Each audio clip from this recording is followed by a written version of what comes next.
اهلا بيكم في افكار ووصفات مع روني. النهارده هنعمل مع بعض مخلل اللفت باسهل طريقه. بجد نتيجته جميله جدا وهيعجبكم قوي. تعالوا نشوف الطريقه مع بعض. انا جايبه لفت، طبعا الكميه اللي انت عاوزاها. هبتدي انضفه كويس جدا من اي طينه تكون فيه واغسله كويس قوي. بعد كده هبتدي اقطعه، هجيب السكينه المشرشره وهبتدي اقطعه بالشكل اللي انت شايفاه ده.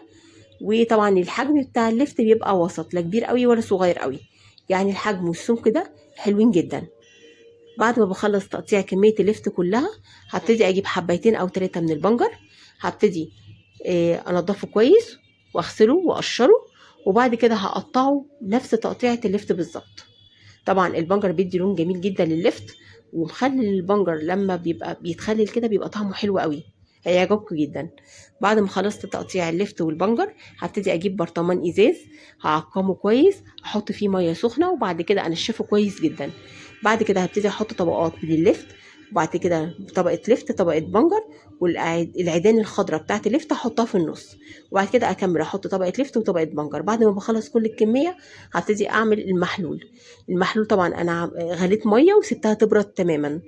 بعد كده حطيت فيها للتر، بحط 4 معالق كبار من الملح، واللي يفضل يكون الخشن. بعد كده بحط معلقه صغيره من السكر ومعلقه صغيره من الخل، اقلبهم كويس جدا مع بعض، وهضيفهم معلق اللفت. هقفله كويس قوي، بيقعد اسبوع وبتاكلي احلى لفت بجد. طعمه جميل جدا وهيعجبكم قوي. اتمنى تجربوه.